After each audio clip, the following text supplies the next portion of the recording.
All right. Well, welcome to the first ever Lifestar pre-training podcast. And so the goal of this is to try to release a podcast on the first Wednesday of the month and let the providers listen to this. So when we all meet for training, we can try to get some good discussion going and maybe have some stuff that kind of sits and you think about it for a little bit. And today I'm joined with Joe Bosch and Warner Biederman in our brand new conference room. How you guys doing? Very good. What do you guys think of the conference room? Turned out pretty well. Yeah. We got, we'll get unified chairs. Right now, Joe Bosch is sitting on a beach chair, and then Warner's sitting on his lap. But pretty soon we'll have all the chairs will be the same. But yeah, this is really nice in here. Well, the purpose of this podcast and our topic for training in January is actually going to be mass casualty and MABAS. And I was really excited when I saw this, and I was kind of nervous at the same time. I don't feel very proficient in this area, and that's why I called in the experts.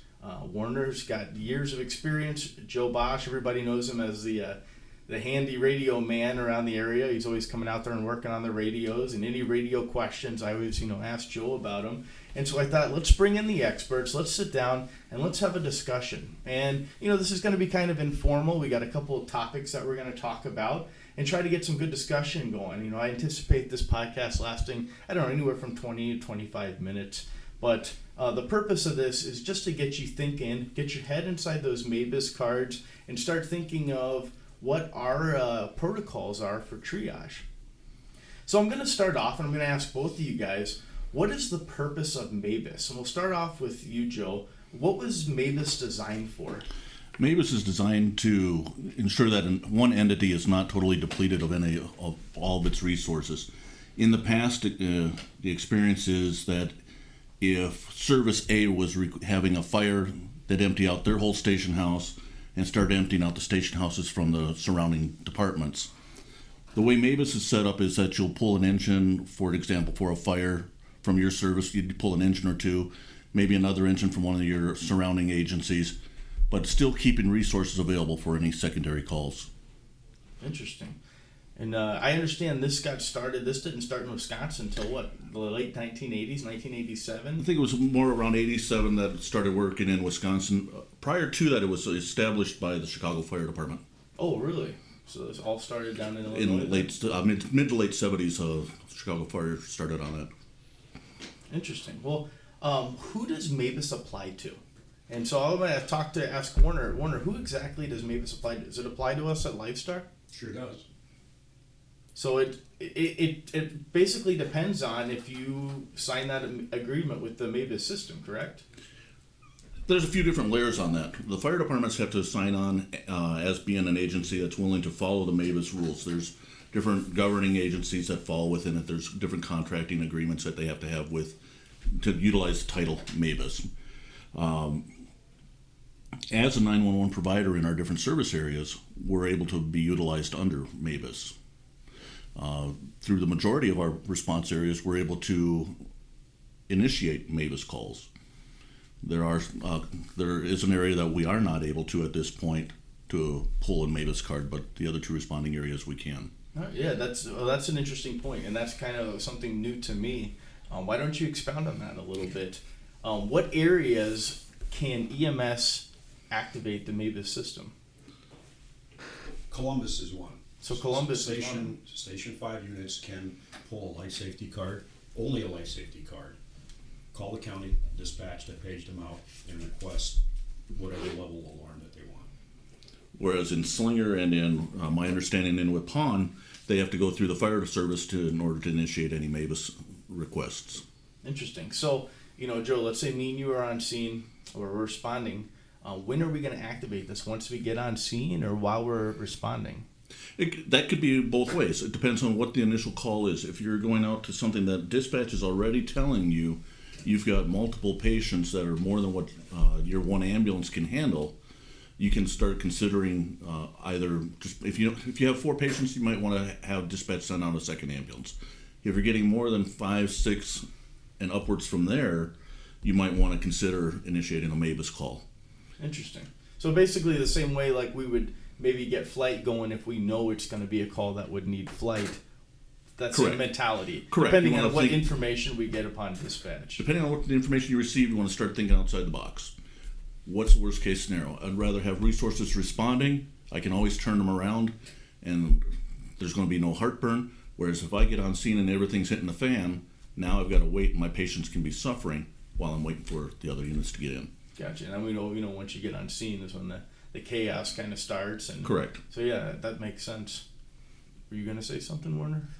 Based on the information that you have when you're paged out, when you're responding to the scene, based on what's going on, you can make a judgment call and say, I think I'm going to pull a life safety card on this. And you can start small, like box alarm 1. So you get a few units going. And considering where Waupun is and where Columbus is and the surrounding areas, it's going to take a while to get additional resources in there. The resources aren't going to be there in 5 minutes, okay? Especially when you're relying on other volunteer services to be part of the box alarm system. So that's a consideration. You can always turn them around and cancel if you don't need them. Yeah, so it's better to be careful or on the safe side and just have them coming. Correct. Now, when we're looking at our MABAS box, on the box cards, I should say, that we see under the local dispatch area a still. What is a still, Joe? A still is when you're initially paged out for an incident. That's your force example for in Slinger. If you have a car accident, your first still is going to be paged out as an engine you're going to receive. You're going to receive 1 ambulance and probably the command truck from Slinger Fire Department. Assume that most of the other agencies do similar. They'll roll an engine company with your engine, with your ambulance. Those are rolled just in case you need any extrication or if there's any fluid spilled. As a situation gets larger or situation worsens, then you work up to a working still. With a working still, it's preset what additional units or resources you're going to have respond in. There's an options box on the far right side that if you have additional resources, it gives you the choice of such as flight for life, or depending on the situation, if you need a hazmat team or such like that. Interesting. So is it assumed when we call for another ambulance, like let's say we get on scene and we need to call another Lifestar ambulance, do we need to let them know we're going to a working still? Or is that just assumed when we call for another one of our ambulances? No, in order to go to a working still, you have to physically let them know that's what you're working at. Otherwise, dispatchers are going to only give you whatever resources you request.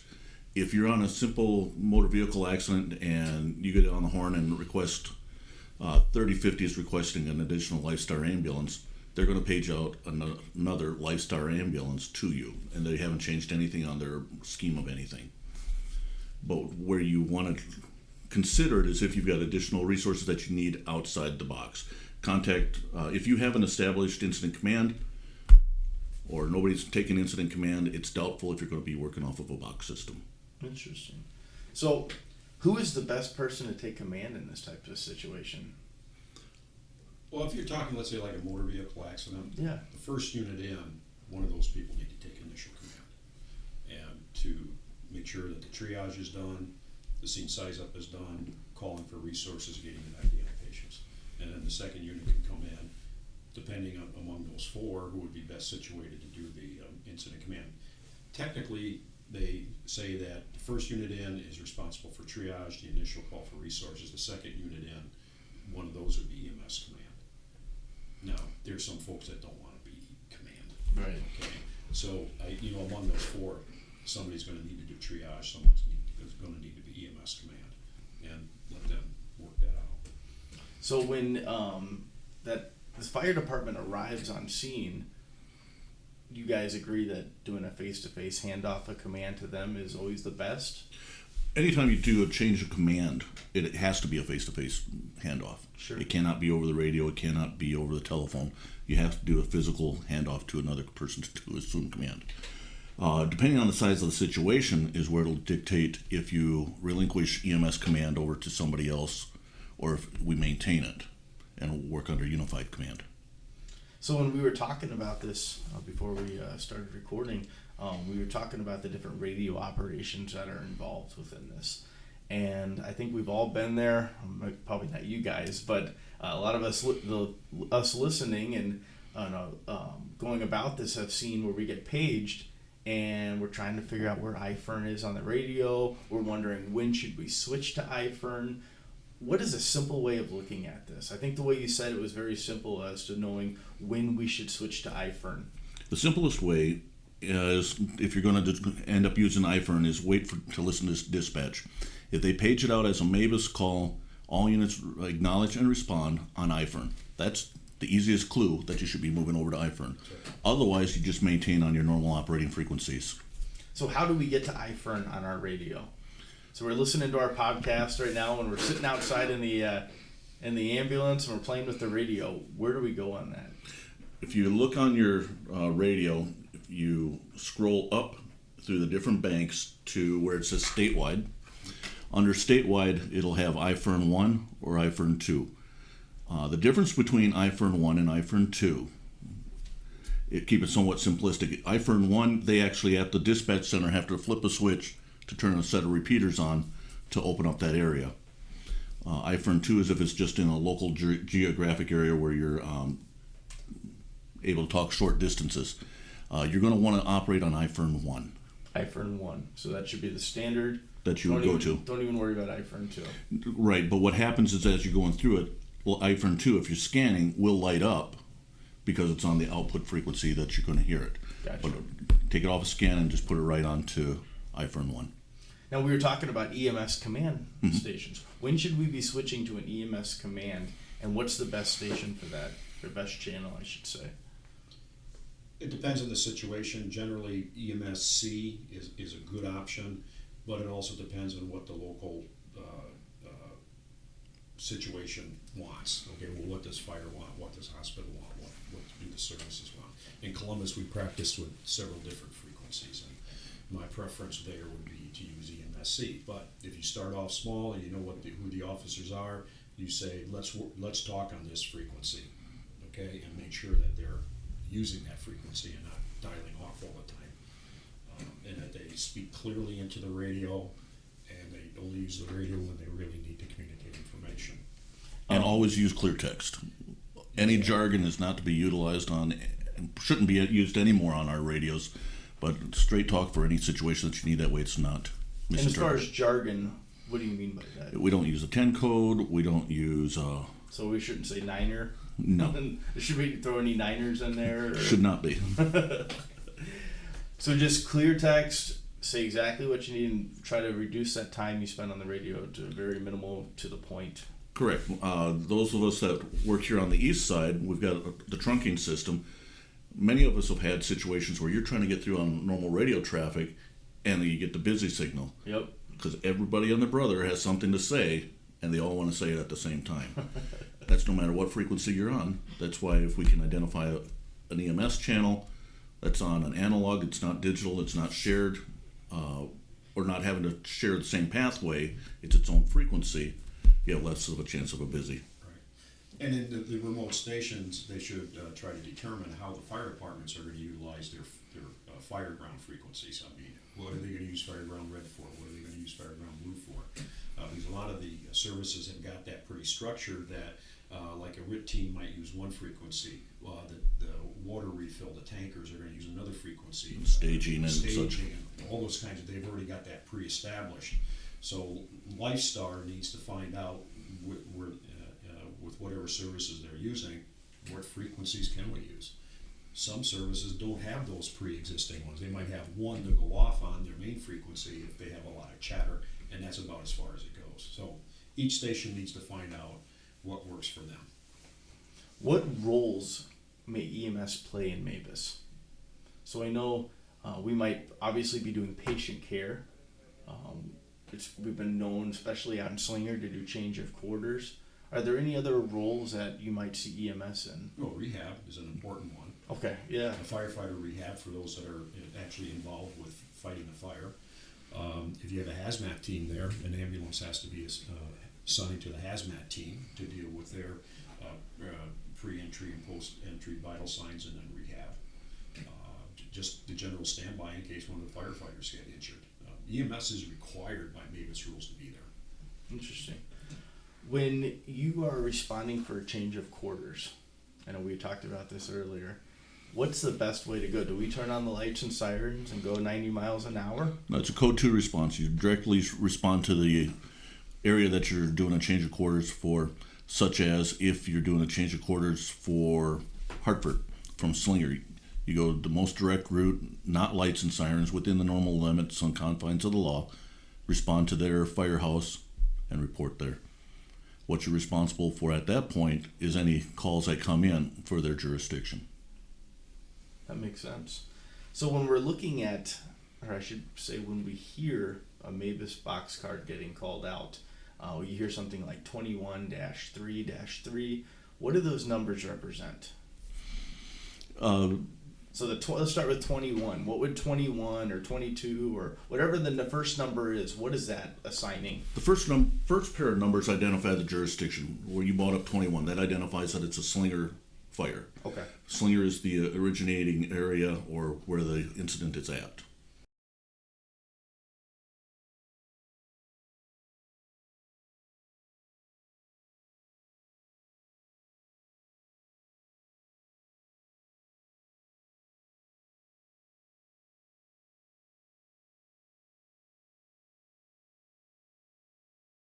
All right, so you got your department, you got your area, geographical area, and then you have what type of box that is. Correct. So that could be like a fire, that could be life safety, just whatever type of incident it is. Correct. All right, that makes sense. So let's switch the pace here and let's start talking about triage a little bit. So triage is something, I'm sure you guys have had multiple situations where you've had to triage. What's one that comes to your mind as soon as we say triage? What do you think of, Warner? What's a situation that you've been, the biggest situation you've been on where you've had to do a triage? I went to a 2-car accident where we had a van full of people and a pickup truck that hit them head on. They had 1, 2, 3, 4, 5, 6, 7, 8. Oh, wow. And of those 8, 5 were reds. Helicopters weren't flying because of some thunderstorm overhead. Oh, man. 1 DOA. Were you on the chlorine one that happened in I Columbus? went in very late on that one. And that was, how many patients was that one? I think I heard 25 or something. Like that. Yeah, that was quite a bit too. Yeah. Joe?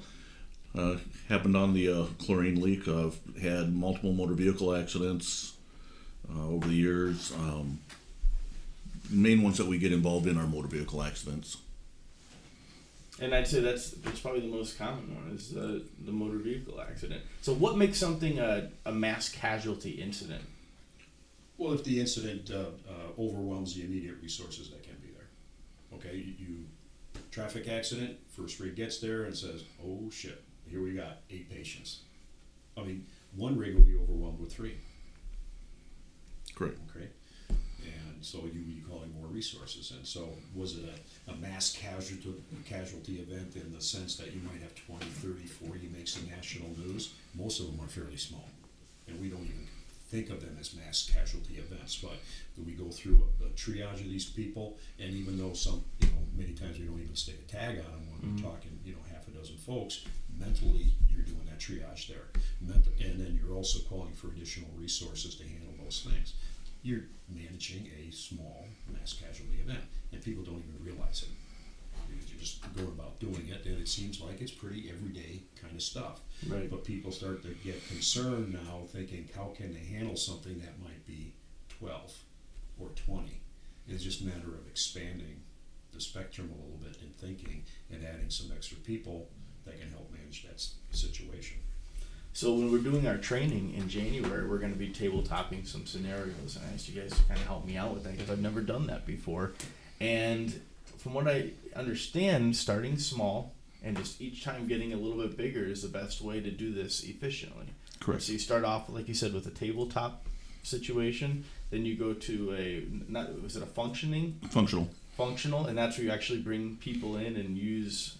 You use models on the table and you start moving things around. You bring in your paperwork, and it's a very controlled situation. You're still doing what you would be out in the real world, but you don't have boots on the ground. You're not committing ambulances, fire trucks, and everything else. Gotcha. So what strategy should we be using when we get on scene for an MCI and we start to triage patients? take a deep breath and relax. Exactly. One of the wisest thing I've ever heard was something that was said by an Allenton fire chief, that the first thing he does when he jumps off the truck is closes the door and holds onto the handle, and he looks around to see what he's got. And he says that does two things. One, it calms me down right away, and I look around to see what I really need to do instead of just charging in and barking orders, and I develop tunnel vision. So that was, I think that's one of the smartest things. You come up to a scene and you start looking around. You might, if you can get out of the truck, you get out of the truck, you look around, and then you make a decision on what needs to be done. That first vehicle's in there. One of those two people need to be in charge.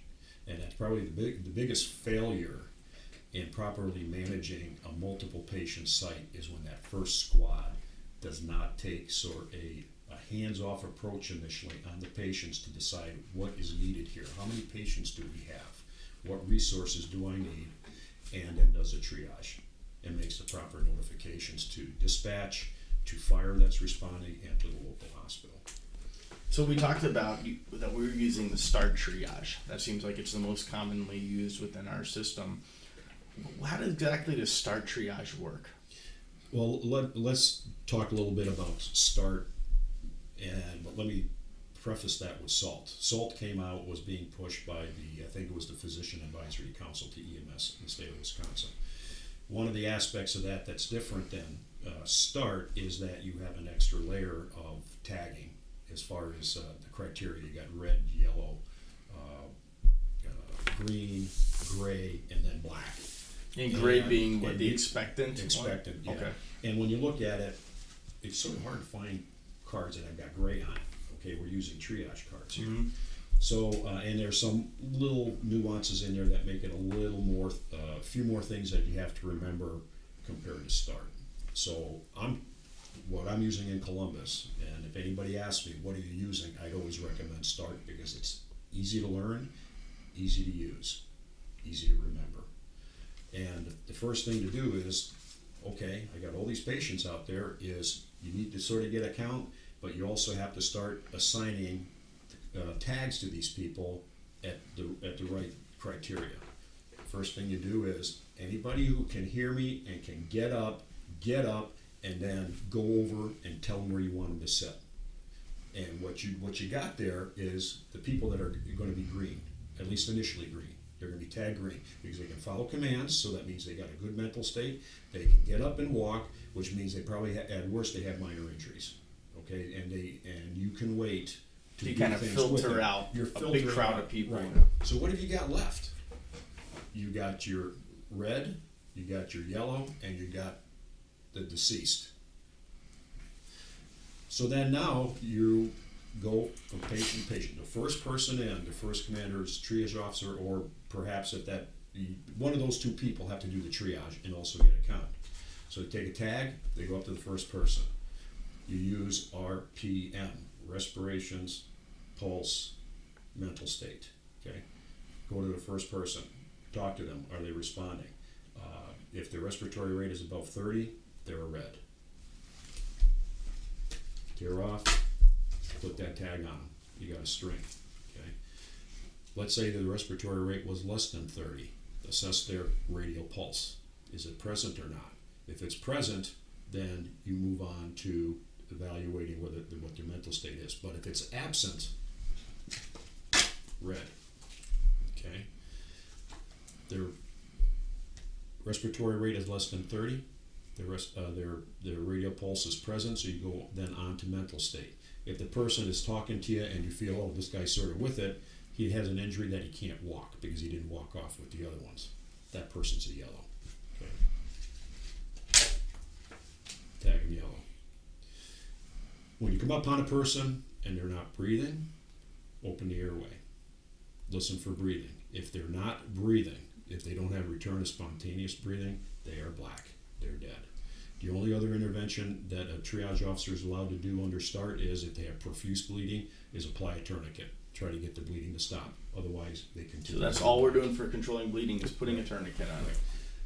If you have a patient that's got a respiratory rate less than 30, they have a pulse present, but their mental state is off, for whatever reason, they are going to be a red. And now, what are we doing to evaluate their mental status? Talk to them. What happened? Can they describe to you what happened? Did you lose consciousness? Yes or no? What day is? Who's the president of the United States? That's some typical questions you ask any person with a mental state. Are they appropriate or not for that situation? I agree. Okay. And also keep in mind what is this patient population you have? Is it a touring bus of people that went to bingo? This happened up in Waupun before Lifestar was there. They had a bus full of people. They went to a Special Olympics event. Okay, so they didn't have the same mental capacity as we did, and I don't know what the current polite term is, but you have to keep that in consideration. None of them were badly hurt. Boy, you should have seen them hold up their medals, how proud they were. They were showing the EMS folks that showed up. Awesome. Well, thank you guys so much. I think we got a lot of information here. We're going to release this on Wednesday, and we look forward to seeing you guys in training this month. So thank you so much for coming in and talking with us.